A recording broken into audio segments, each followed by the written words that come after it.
ini, perkenalkan nama saya Nagung Adi Widyatuma dari SAI. Untuk yang bagian pertama, kita akan membahas mengenai dasar-dasar matematika untuk AI. Baiklah, untuk pembahasan pertama yaitu bidang matematika di aljabar linear. Adapun beberapa yang akan kita bahas mengenai aljabar linear ini yaitu yang pertama mengenai skalar, vektor, dan juga matriks. Kemudian yang kedua yaitu operasi dasar pada vektor dan juga matriks.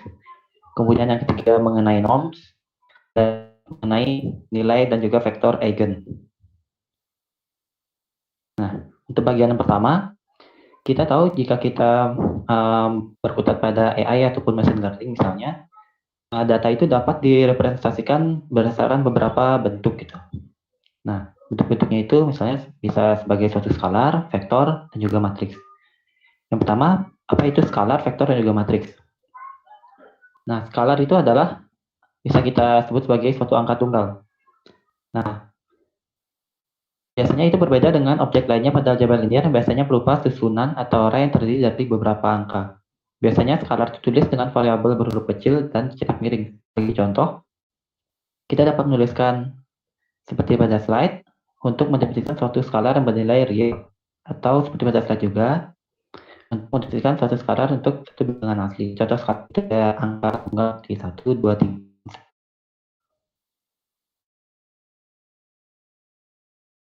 3. Sebagai susunan angka-angka yang diatur dalam suatu urutan. Setiap elemen dari vektor itu dapat diidentifikasi berdasarkan tempat atau indeksnya. Setiap elemen dari vektor merupakan bilangan real atau bisa juga bilangan kompleks, dan jika misalnya kita punya suatu vektor V dengan n elemen, maka V itu dapat dituliskan atau dinotasikan seperti pada slide, di mana angka 1 sampai n itu menunjukkan indeks dari elemennya. Kemudian, apa itu matriks? Matriks merupakan jajaran 4 persegi panjang dari bilangan-bilangan. Ukuran dari sebuah matriks ditentukan oleh banyaknya baris dan kolomnya. Nah, kita dapat menotasikan sebuah matriks dengan menggunakan suatu huruf kapital, misalkan A, atau bisa juga dengan menggunakan huruf kapital yang dicetak tebal. Misalkan adalah matriks dengan banyak baris adalah I dan banyak kolomnya adalah C. Maka kita dapat menotasikan suatu matriks seperti pada slide, di mana indeks-indeks terlalu jauh untuk membahas operasi pada skalar, karena itu operasinya itu sama dengan operasi-operasi yang kita ketahui pada bilangan bulat dan real, baik operasi penjumlahan, perkalian, dan juga pembagian, itu sama. Sekarang kita akan fokuskan mengenai operasi dasar vektor. Dua buah vektor itu dapat dijumlahkan atau dikurangkan jika kedua vektor untuk suatu vektor A dan B yang berukuran sama, maka hasil penjumlahan A dan B dapat dihitung dengan menjumlahkan setiap elemen pada vektor A yang sesuai dengan vektor B. Jadi indeksnya itu sama. Berlaku pula dengan selisihnya. Jadi cara untuk menghitung selisih juga sama seperti itu. Untuk vektor A dan B dengan ukuran sama, itu berlaku sifat-sifat, yaitu A tambah B itu sama dengan B tambah A, yaitu A tambah B tambah C sama dengan A tambah B tambah C, itu sifat asosiatifnya. Dan juga yang terakhir A tambah 0, 0 itu bentuknya suatu vektor, bukan skalar, itu vektor 0, di mana setiap elemen itu bernilai 0, itu sama dengan A, dan A dikurangi 0 juga, A dikurangi vektor 0 juga sama dengan A. Itu maaf, ada salah detik, itu harusnya A. Sebagai contoh, misalnya kita punya suatu vektor dengan elemennya yaitu 3, 4, dan 8, kemudian kita jumlahkan dengan suatu vektor dengan ukuran sama, di mana elemennya itu 6, 1, dan 2. Maka hasil penjumlahannya itu dapat kita lihat bahwa untuk elemen pertama itu 3 ditambah 6 itu 9, kemudian elemen kedua 4 ditambah 1 itu sama 5, elemen ketiga 8 tambah 2 itu dengan 10. Seperti itu. Kemudian yang kedua juga ada namanya transpos dari suatu vektor. Jika A adalah suatu vektor berukuran n kali 1, maka transpos dari A itu dihasilkan dengan A pangkat T besar itu, yang bisa dibaca dengan A transpos, didefinisikan sebagai suatu vektor berukuran 1 kali n, yang dapat dihasilkan dengan memindahkan setiap baris dari A menjadi kolom. Nah, vektor berukuran n kali 1 itu maksudnya ada terdiri dari n baris dengan satu kolom, kemudian setelah itu akan menjadi ukuran 1 kali n, yaitu vektor yang terdiri dari satu baris dengan banyak n kolom. Contohnya, dilihat pada slide, misalnya kita punya vektor dengan 3 baris, dengan elemennya yaitu 1, 2, dan 3, kemudian setelah ditranspos, dia akan menjadi suatu vektor dengan satu baris, 3 kolom, dengan elemennya tetap yaitu 1, 2, dan 3.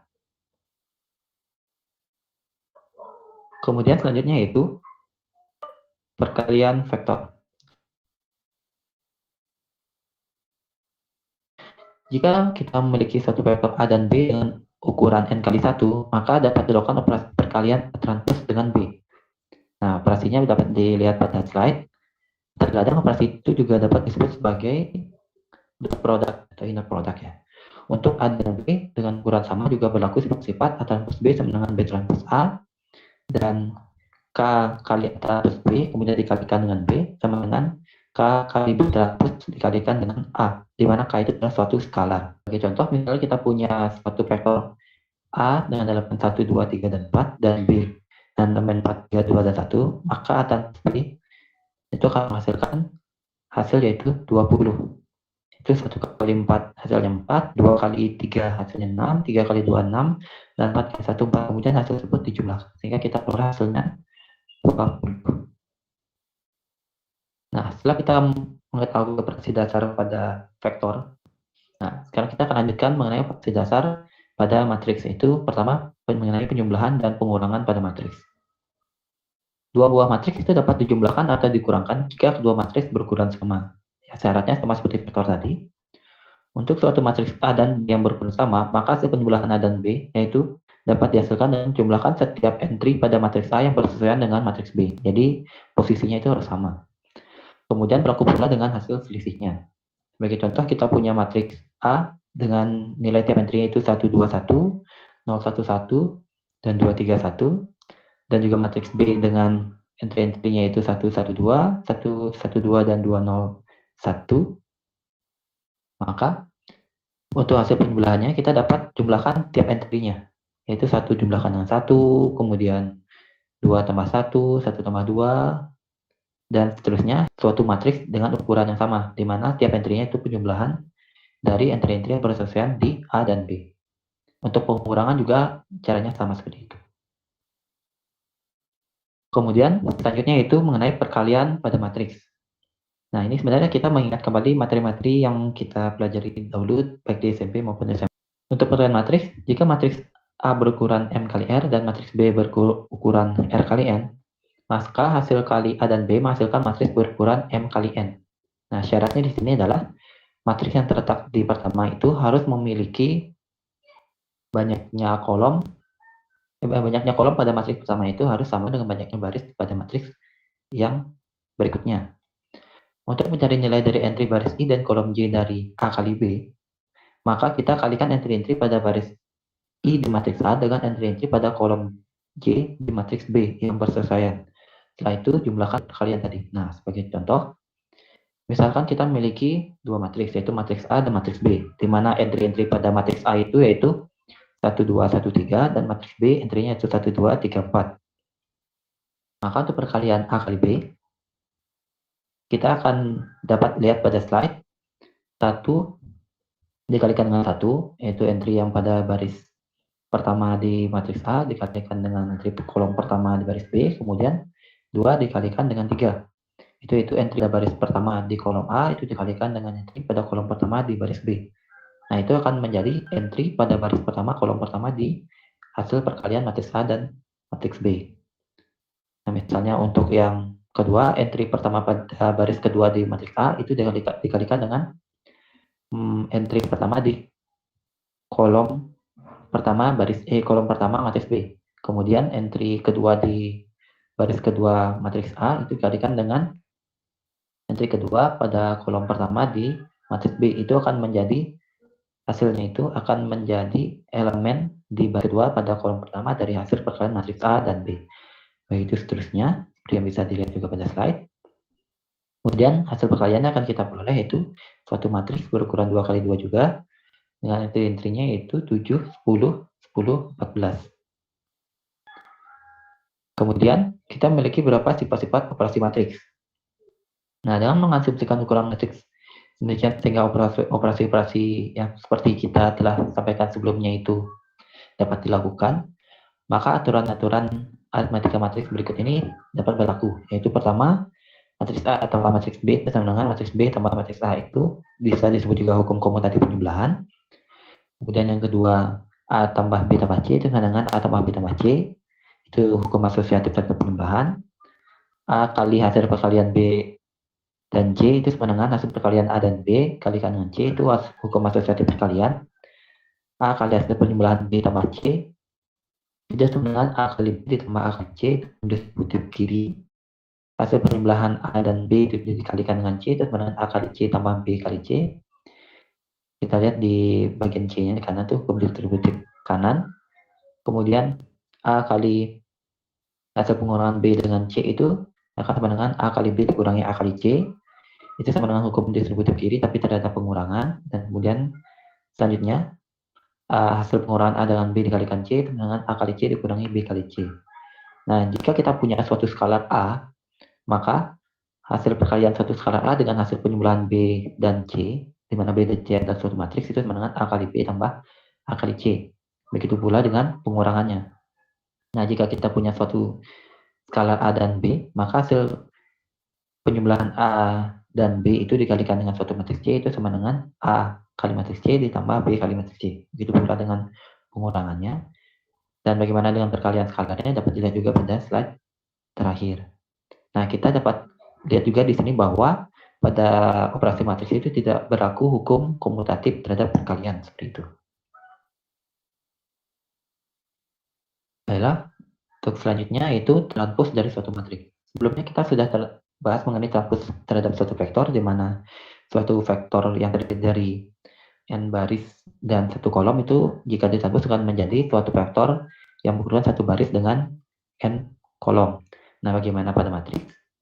Jika A adalah suatu matriks berukuran M kali N, maka transpos dari A itu didotasikan dengan A pangkat T besar, itu bisa dibaca juga dengan A transpos, didefinisikan sebagai matriks berukuran N kali M. Nah, kita bisa lihat bahwa jumlah kolom dan juga baris itu bertukar posisi seperti itu.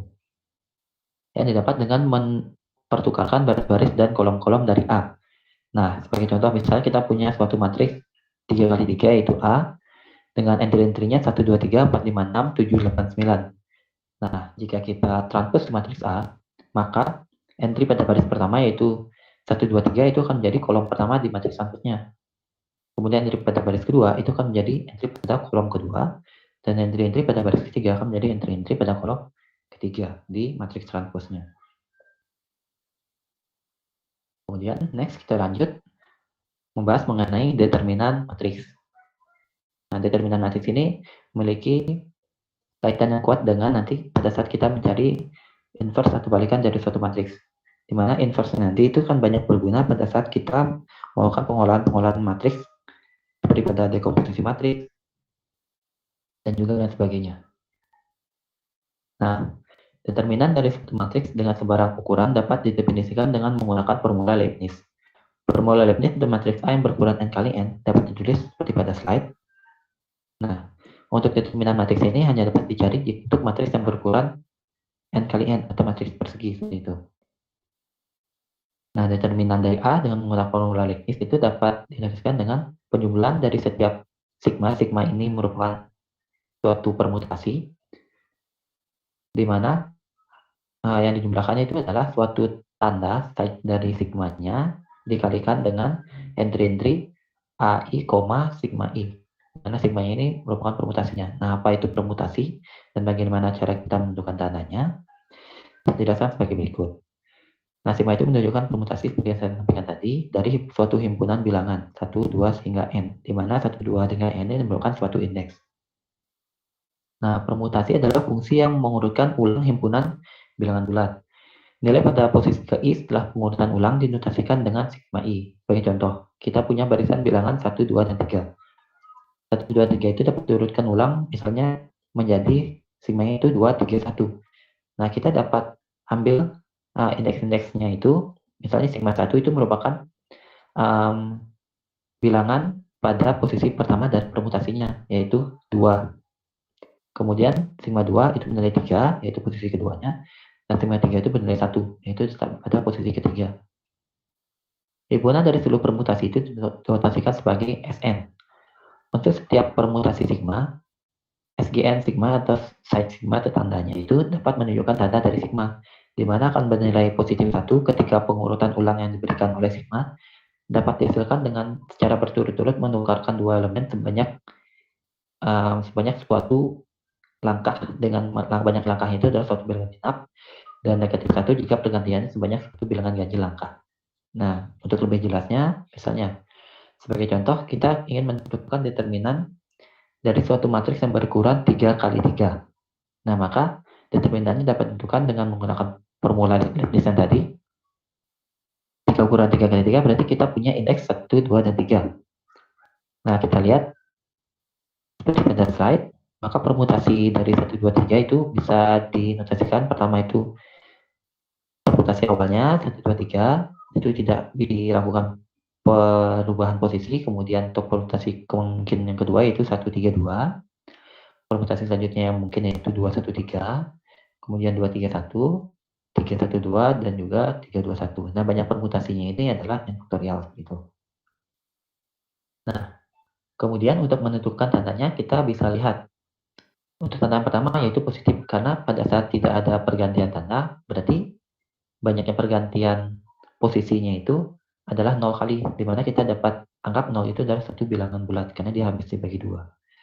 Kemudian untuk yang permutasi yang kedua, yaitu dari 1, 2, 3 menjadi 1, 3, 2. Nah, itu dapat dilakukan dengan mempertukarkan satu kali, yaitu elemen pada posisi kedua dan ketiga. Nah, karena kita melakukan pertukaran sebanyak satu kali, jadi banyak pertukaran adalah suatu bilangan ganjil. Sehingga sesuai dengan definisi yang tadi, tandanya akan menjadi negatif. Kemudian misalnya untuk permutasi yang ketiga, dari 1, 2, 3 itu menjadi 2, 1, 3. Nah, ini dapat dilakukan dengan mempertukarkan elemen pertama dengan elemen kedua. Nah, pertukaran terjadi hanya satu kali. Jadi, hanya ada sebanyak bilangan ganjil pertukaran, maka tandanya akan menjadi negatif. Nah, begitu seterusnya untuk permutasi yang lain. Sehingga kita peroleh tanda pertama positif, kedua negatif, tiga negatif, keempat positif, kelima positif, dan terakhir juga negatif. Kemudian kita tinggal kalikan aja dengan aturan I sampai N, di mana N itu 3. Jadi nanti akan kita peroleh untuk determinan dari matriks 3 kali 3, yaitu hasil perkalian dari entry pada matriks pada entry A11, A22, A33 dikurangi nilai-nilai pada entry A11, A23, A32 dikurangi entry-entry pada posisi A12, A21, A33 ditambah nilai pada entry-entry A12, A23, A31 ditambah nilai pada entry-entry A13, A21, dan A32, kemudian dikurangi dengan entry-entry yang terdapat pada A13, A22, dan A31 pada elemen-elemen matriksnya. Nah, kemudian salah satu fungsi determinan tadi adalah digunakan dalam menentukan inverse dari suatu matriks. Jika nilai A adalah suatu matriks bujur sangkar, dan jika terdapat suatu matriks B dengan ukuran yang sama sedemikian rupa sehingga A kali B sama dengan B kali A sama dengan suatu matriks identitas, di mana matriks identitas itu adalah suatu matriks yang elemen diagonalnya itu adalah 1, sedangkan elemen yang lainnya adalah 0. Maka matriks A itu disebut inversible atau dapat dibalik atau memiliki inverse, dan matriks B disebut sebagai inverse dari A. Jika matriks B tidak dapat didefinisikan atau kita tidak dapat menemukan suatu matriks B demikian tinggi A kali B sama dengan B kali A sama dengan suatu matriks identitas, maka matriks B itu dapat dikatakan matriks singular atau matriks yang tidak memiliki inverse. Nah, setelah kita membahas mengenai operasi dasar pada matriks dan juga vektor, berikutnya itu kita akan bahas mengenai norms. Nah, norms itu bisa juga kita sebut dengan kata lain kita anggap sebagai panjang suatu vektor dan atau suatu matriks. Nah, ada beberapa norm yang dapat kita definisikan. Di pada slide yang pertama yaitu L1 norm, atau bisa juga kadang disebut sebagai jarak Manhattan. Didefinisikan seperti pada slide, yaitu jumlah elemen-elemen pada vektor dari dimana nilai-nilai elemen itu dimutlakan atau diambil nilai absolutnya. Jadi walaupun nilainya negatif itu akan menjadi positif seperti itu. Kemudian untuk L2 norm itu juga sering disebut sebagai jarak Euclidean. Didefinisikan seperti pada slide, yaitu jumlah dari kuadrat elemen-elemennya itu kemudian diakarkan, akar kuadrat. Nah, jika teman-teman yang sudah sering berkecimpung di machine learning dan juga deep learning, nah L1 dan L2 ini pasti tidak asing bagi teman-teman, karena kadang-kadang L1 dan L2 ini sering digunakan sebagai suatu suku regularisasi pada saat kita ingin mengoptimasi suatu fungsi loss yang terdapat pada model machine learning ataupun deep learning yang kita ingin gunakan, seperti itu. Nah, fungsi regularisasi ini tentu akan sangat berguna untuk mencegah terjadinya overfitting. Nah, untuk LP norm itu didefinisikan seperti pada slide yang di bawah. Nah, pangkatnya seperti sama dengan L2 norm, sehingga pangkatnya aja diganti dengan P, dan juga untuk pangkat dari akar juga menjadi P. Nah, ada juga disebut dengan Marx norm. Nah, maaf, itu ada kesalahan ketik, bukan jarak Manhattan, typo. Kemudian Marx norm itu didefinisikan seperti pada slide, yaitu nilai maksimal dari absolute entry-nya. Kemudian ada juga disebut dengan probability norm. Nah, Marx norm juga probability norm ini berguna pada saat kita melakukan dekomposisi suatu matriks nanti. Selanjutnya, setelah kita bahas mengenai norm vektor, itu ada juga norm matriks. Nah, bagaimana cara kita menghitung norm matriks dapat dirangkum sebagai berikut. Yang pertama, jika matriksnya itu definite positif itu matriks yang nilai eigennya itu positif semua. Maka norm dari matriks tersebut adalah nilai eigen maksimumnya. Nah, jika matriksnya simetris, matriks simetris itu adalah matriks yang memiliki entry-entry yang sama pada saat kita melakukan transpose pada matriksnya. Nah, matriks simetris itu misalnya kita punya matriks A, maka nilai matriks A itu kan sama dengan A transpose-nya. Nah, nama dari suatu matriks simetris adalah nilai terbesar dari mutlak nilai eigennya. Nah, selain itu, jika misalnya matriks itu bukan matriks definite positif ataupun matriks simetris, maka normnya adalah nilai maksimum dari nilai singular matriks tersebut. Nah, di mana nilai singular itu dapat diberikan sebagai berikut. Misalkan diberikan matriks A, maka normnya adalah akar kuadrat dari nilai eigen maksimum dari A transpose A. Itu disebut dengan matriks singular. Nilai singular dari matriks tersebut, yaitu nilai akar dari kuadrat nilai eigen maksimum dari A transpose A. Nah, selanjutnya setelah kita bahas mengenai norm, kita lanjutkan mengenai nilai dan vektor eigen. Nilai eigen dan vektor eigen. Nah, nilai eigen dan vektor eigen ini sangat berguna pada saat kita misalnya melakukan dekomposisi suatu matriks. Nah, fungsi dekomposisi suatu matriks itu adalah mengurangi waktu komputasi dan juga untuk mempermudah perhitungan. Nah, dekomposisi matriks ini diperlukan juga pada beberapa proses pembentukan suatu model machine learning dan juga deep learning. Nah, jika misalkan kita memiliki suatu matriks A yang berukuran n kali n, maka sebuah vektor tak 0 x pada Rn, itu pada suatu ruang n dengan nilai-nilai itu adalah bilangan real, maka di matriks si vektor x itu disebut sebagai suatu vektor eigen dari A jika A kali x itu adalah suatu kelipatan skalar dari x, yang bisa dituliskan A kali x itu sama dengan lambda x, di mana lambda itu merupakan suatu sembarang skalar. Nah, skalar lambda itu disebut sebagai nilai eigen atau eigenvalue dari A, dan x disebut sebagai vektor eigen dari A yang terkait dengan lambda atau yang bersesuaian dengan lambda. Nah, sebagai contoh, misalkan kita memiliki vektor dengan entry-entry yaitu 1 dan 2. Maka vektor eigen dari A dengan entry-entry 3, 0, 8, negatif 1 adalah 1 dan 2 tadi. Mengapa demikian? Maka kita bisa lihat pada saat kita mengalihkan matriks A dengan vektor 1, 2, maka kita akan memperoleh nilai suatu vektor 3, 6, di mana 3 dan 6 itu merupakan suatu skalar, yaitu 3 dikalikan dengan vektornya, yaitu 1, 2. Maka sesuai dengan definisi yang tadi, suatu matriks dikalikan dengan suatu vektor, maka itu merupakan kelipatan skalar dari vektor tersebut. Nah, sekarang kita akan bahas mengenai persamaan karakteristik. Nah, persamaan karakteristik ini penting untuk kita dalam menemukan nilai eigen dan juga vektor eigen dari suatu matriks tadi. Nah, untuk mencari nilai eigen dari matriks A yang berukuran n kali n, kita dapat tuliskan persamaan AX sama dengan lambda X sebagai berikut. AX sama dengan lambda IX, di mana I itu merupakan suatu matriks identitas dengan ukuran sama dengan A.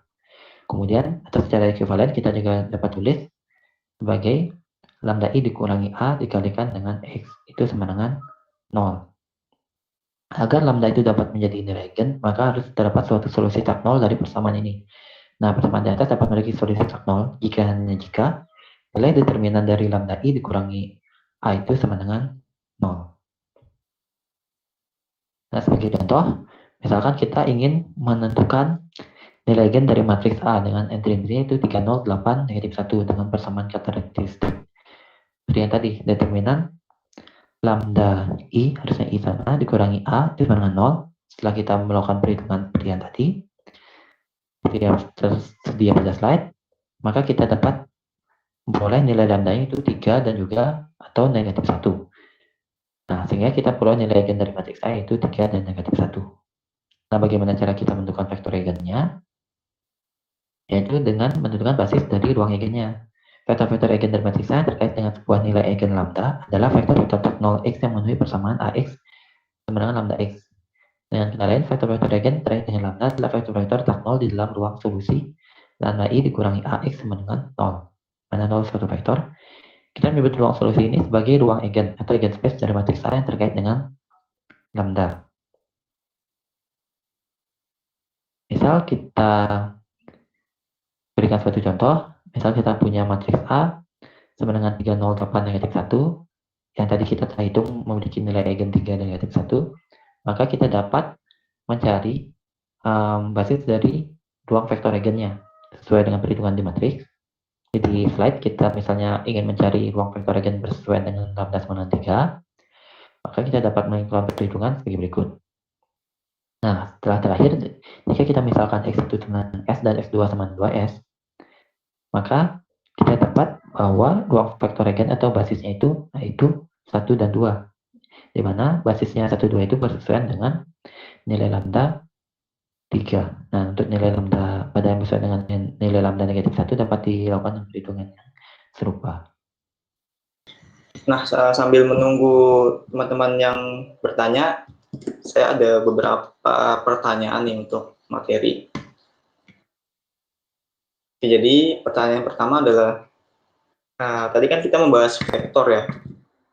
Nah, di dalam vektornya kan tadi juga disebutkan ya bahwa apabila kita ingin melakukan suatu operasi pada vektor, maka kedua vektor itu ukurannya harus sama ya. Nah, bagaimana jika kita menemukan kasus di mana ukuran vektor ini berbeda, tapi dalam kasus itu kita harus tetap mengoperasikan kedua vektor tersebut gitu. Apakah ada pendekatan tertentu agar bisa tetap melakukan operasi pada vektor tersebut? Karena kan di pengimplementasian AI sendiri banyak sesuatu yang tidak terduga gitu ya, seperti yang tadi saya sebutkan. Baik, terima kasih untuk dari Saudara Alfi. Nah, memang dari segi real case di kasus-kasus machine learning ataupun deep learning, kadang kita memiliki vektor dengan ukuran yang tidak sama seperti itu. Misalnya mungkin pada kasus NLP, pada saat kita punya panjang kalimat yang berbeda-beda, namun kita harus tetap menghasilkan suatu vektor dengan ukuran yang sama agar kita bisa dapat menerapkannya ke dalam model, misalnya kita menggunakan model RNN ataupun LSTM dan DNN seperti itu. Nah, pendekatannya itu kita mau tidak mau kita harus menghasilkan suatu vektor dengan ukuran yang sama itu. Caranya salah satunya itu dengan membuat suatu vektor dengan panjang yang sama dengan vektor terpanjang yang kita miliki. Nah, bagaimana dengan elemen-elemen yang tidak ada di sana? Kita dapat menambahkan elemennya itu misalnya dengan menambahkan 0 pada setiap elemen yang tidak ada pada vektor yang pendek seperti itu. Jadi nanti untuk di akhirnya kita bisa masih tetap menghasilkan suatu vektor yang sama panjang, sehingga kita bisa melakukan operasi-operasi vektor seperti yang tadi telah kita bahas bersama, tanpa menghilangkan informasi yang terletak atau terkandung dalam data vektor tersebut. Mungkin lebih kurang seperti itu, Saudara Alfi. Oke, terima kasih atas jawabannya. Mungkin contoh kasus pertanyaan yang kedua ya. Jadi contoh kasus seperti apa sih dalam penerapan AI yang banyak menggunakan matematikanya gitu. Mungkin memang di materi tadi sudah beberapa disebutkan ya contoh-contohnya. Mungkin bisa lebih diperjelas lagi pada pemateri contoh-contoh kasus seperti apa sih dalam penerapan AI yang biasanya banyak menggunakan model-model matematika seperti yang tadi dijelaskan di materi. Karena sebagai gambaran awal nih untuk kami sebagai orang awam dalam bidang AI sendiri.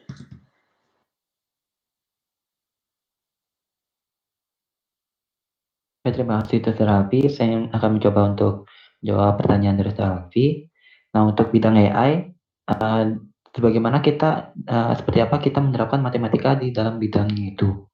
Nah, seperti yang kita ketahui, bahwa untuk membentuk suatu AI, itu kita sering menggunakan suatu model-model ataupun algoritma-algoritma yang digunakan untuk memperoleh suatu model yang bagus untuk melakukan baik itu prediksi maupun pengelompokan ataupun visualisasi. Nah, model-model tersebut itu semua banyak yang didasarkan pada operasi-operasi matematika dan juga statistik. Tentunya untuk statistik mungkin akan kita bahas untuk pertemuan besok, pada pertemuan besok. Nah, untuk model-model yang dikembangkan berdasarkan matematika itu ada banyak, misalnya mungkin KNN, ada juga untuk puncak itu ada support vector machine, SVM, itu sangat berkaitan dengan matematika dalam pengembangan modelnya, di mana itu melibatkan tidak hanya vektor, matriks, dan juga ada yang disebut dengan operasi ruang hasil kali dalam, ada juga melibatkan kalkulus seperti masalah optimasi dengan menggunakan Lagrange ataupun metode substitusi dan lain sebagainya. Nah, pada saat kita menerapkan model-model tersebut, tentu kita tidak hanya ingin menggunakannya saja tanpa mengetahui dari mana asal dari model-model tersebut. Nah, agar kita dapat menggunakan model tersebut secara optimal, ada baiknya kita mengetahui dari mana asal model-model tersebut, kenapa bisa terbentuk seperti itu, dan apa proses yang terjadi di dalamnya. Nah, dengan kita menguasai dasar-dasar matematika untuk artificial intelligence ini, maka kita dapat memahami secara utuh bagaimana model tersebut bekerja dan bagaimana hasilnya tersebut dapat dikeluarkan seperti itu. Dari mana output tersebut dapat dihasilkan. Nah, dengan mengetahui hal tersebut, maka kita akan dapat memilih model ataupun metode ataupun algoritma mana yang paling cocok yang dapat kita terapkan dalam menyelesaikan permasalahan yang kita miliki, baik dari segi artificial intelligence maupun machine learning. Nah, mungkin terus ini seperti yang disampaikan oleh Saudara Haris juga, untuk matematika dan juga statistika itu merupakan dasar-dasar yang digunakan dalam pembentukan model-model dan juga algoritma machine learning yang sudah sangat berkembang yang telah banyak kita pakai pada saat ini. Nah, dengan mengetahui dasar-dasar tersebut, kita dapat mengetahui bagaimana proses model dan juga algoritma tersebut bekerja, sehingga kita dapat mengetahui atau memilih model terbaik yang dapat kita gunakan dalam menyelesaikan permasalahan yang kita miliki. Selain itu, dengan menguasai dasar-dasar matematika dan juga statistika, diharapkan kita mampu untuk mengembangkan model-model dan juga algoritma yang telah ada sekarang. Misalnya sudah banyak perkembangan, misal dari gradient descent itu dengan memahami dasar matematika dan statistika itu berkembang menjadi stochastic gradient descent, berkembang menjadi Hadam, dan juga Hadam pun lama-kelamaan juga akan berkembang menjadi metode-metode yang lebih optimal lagi untuk diterapkan dalam menyelesaikan permasalahan pada saat ini. Jadi itu lebih kurang. Terima kasih untuk kesempatannya dan juga untuk rekan-rekan yang sudah sangat antusias dalam mengikuti acara ini. Jika ada kekurangan kata dan juga kesalahan dari penyampaian kami mohon maaf dan terima kasih untuk kehadirannya.